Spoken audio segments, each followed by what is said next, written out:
মাসের একটি নির্দিষ্ট সময়ে মাসিক হয়ে থাকেন মেয়েরা। সেই মাসিকের সময় ধরে কখন মিলন করলে দ্রুত গর্ভধারণ হবে, আজকের এই ভিডিওতে আলোচনা করব কয়েকটি গুরুত্বপূর্ণ বিষয় নিয়ে। কখন সহবাস করে দ্রুত গর্ভধারণ হবে, কখন বা মাসিকের কতদিন পরে বাচ্চা নেওয়ার উপযুক্ত সময়, সহবাসের আগে এবং পরে কিছু নির্দিষ্ট নিয়মকানুন রয়েছে, সেই নিয়মকানুনগুলো না মানলেও কিন্তু যদি আপনি মাসিকের পরবর্তী সময়ে সহবাস করেও থাকেন, উপযুক্ত সময়ে যদি সহবাস করে থাকেন, সহবাসের পর কিংবা আগে এই নিয়মগুলো না মানেন, তাহলে কিন্তু আপনার গর্ভধারণ হবে না। মনে রাখতে হবে মাসিকের মাঝামাঝি সময়টাতে অনেকেরই ওভুলেশন হয়ে থাকে, তবে অনিয়মিত মাসিকের ক্ষেত্রে কিছুটা ভিন্ন। 30 দিনের উপরে 35 দিনের কমের ভিতরে যদি মাসিক হয়, অর্থাৎ 21 দিনের পর 28 দিনের ভিতরে, 28 থেকে 35 দিনের ভিতরে যদি মাসিক রেগুলার হয়, তবে সেটিকে রেগুলার মাসিক ধরা হয়ে থাকে। রেগুলার মাসিক যাদের আছে তাদের ডিম্বস্ফোরণটি হয়ে থাকে 13তম দিন থেকে 19তম দিনের ভিতরে। বাজারে বিভিন্ন ধরনের ওভুলেশন কিট কিনতে পাওয়া যায়, সেগুলো পরীক্ষা করে দেখতে পারেন। আর নিয়মিত ফিল খাওয়ার পরে যখন হঠাৎ করে সন্তান নিতে চায়, তার কিছু নির্দিষ্ট নিয়ম কারণ রয়েছে। তারই মধ্যে একটি নিয়ম হচ্ছে অন্ততপক্ষে সহবাস করার 7 দিন আগ থেকে ফিল বন্ধ করে দিতে হবে। 7 দিন আগ থেকেও ফিল বন্ধ করে দিলে দ্রুত গর্ভধারণের জন্য ডিম্বস্ফোরণ অনেকে 15 দিন পর্যন্ত মাসিক পিছিয়ে যেতে পারে। তাই অবশ্যই অন্ততপক্ষে 7 থেকে 15 দিন আগে ফিল খাওয়া বন্ধ করে দিতে হবে।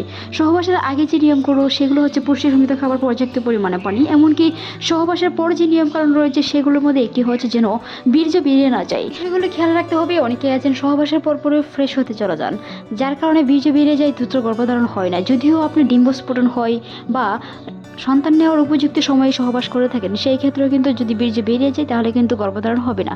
তাই সহবাসের পর অন্ততপক্ষে 20 মিনিট পর্যন্ত কোমরের নিচে একটি বালিশ দিয়ে দেওয়ালে পা দুটি সোজা করে রেখে অন্ততপক্ষে 20 মিনিট পর্যন্ত শুয়ে থাকার চেষ্টা করুন, যেন সহজেই বীর্যটি জরায়ুতে প্রবেশ করে ডিম্ব নিষিদ্ধ করে সহজেই গর্ভধারণ হয়। তাই ডিম্বস্ফোরণের দিন যদি সহবাস করেন, সেই ক্ষেত্রে কিন্তু ছেলে সন্তান হওয়ার সম্ভাবনা অনেকটাই থেকে যায়। তার নিয়ে আমাদের চ্যানেল অসংখ্য ভিডিও আছে, চাইলে ভিজিট করে আসতে পারেন।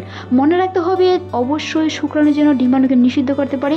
কোমরের নিচে একটি বালিশ দিয়ে শুয়ে থাকুন, অবশ্যই সাথে সাথে ফ্রেশ হতে চলে যাবে না। তাছাড়া কিন্তু এই সময়ে মনে রাখতে হবে সোজা হয়ে শুয়ে থাকতে হবে, কোনো ধরনের নড়াচড়া করলেও কিন্তু বীর্য বেরিয়ে যেতে পারে। বীর্য অনেক সময় পাতলা হওয়ার কারণে কিন্তু বীর্য বেরিয়ে যায় দাঁড়িয়ে, সেই বিষয়গুলো খেয়াল রাখতে হবে। গর্ভধারণ করার জন্য মাসিকের সময়ে কিছু নিয়মকানুন রয়েছে, তার মধ্যে একটি নিয়মকানুন হচ্ছে মাসিকের ব্যথার জন্য অ্যান্টিবায়োটিক ওষুধ থেকে বিরত থাকতে হবে, যেটি আপনার ডিম্বস্ফোরণে বাধা হয়ে দাঁড়াতে পারে। দ্রুত গর্ভধারণ করার জন্য যে কোনো ধরনের গর্ভনিরোধ ফিল থেকে বিরত থাকতে হবে। সহবাসের সময় অন্ততপক্ষে এই নিয়মকানুনগুলো মানার চেষ্টা করুন। মনে রাখতে হবে পর্যাপ্ত পরিমাণে পুষ্টি সমৃদ্ধ খাবার সহবাসের আগে এবং পরে, যেটি আপনার বীর্যকে হেলদি ও শক্তিশালী করতে সহায়তা করে। দ্রুত গর্ভধারণ করার জন্য মাসিকের মাঝামাঝি সময়টাতে সহবাস করুন। একদম শেষ পর্যায়ে সন্তান নেওয়ার সম্ভাবনা খুবই কম থাকে। একদম মাসিকের ঠিক 10 দিন পর্যন্ত সন্তান নেওয়ার সম্ভাবনা খুবই কম থাকে। 13তম দিন থেকে 18তম দিন পর্যন্ত রেগুলার মেলামেশা করার চেষ্টা করুন। তবে মনে রাখতে হবে মাসিকের পর ওভুলেশন টাইম হয়েছে কিনা বা ওভুলেশন বা ডিম্বস্ফোরণ হয়েছে কিনা, সেই বিষয়গুলো অবশ্যই লক্ষ্য রাখতে হবে। শরীরে বিভিন্ন তাপমাত্রা বা বিভিন্ন লক্ষণের মাধ্যমে ওভুলেশন হয়েছে কিনা সেটি বোঝা যায়। আমাদের চ্যানেলে অসংখ্য ভিডিও আছে, চাইলে ভিজিট করে আসতে পারেন। কারণ শুক্রাণু যখন মায়ের জরায়ুতে প্রবেশ করে, তখন যদি ডিম্বাণু সাথে নিষিদ্ধ না হতে পারে, তাহলে কিন্তু দ্রুত গর্ভধারণ হবে না। তাই সেই বিষয়গুলো জানা অবশ্যই জরুরি। ভালো থাকুন, সুস্থ থাকুন। ভিডিওটি এই পর্যন্তই। ভালো লাগলে সাবস্ক্রাইব করুন। এতক্ষণ দেখার জন্য অসংখ্য ধন্যবাদ।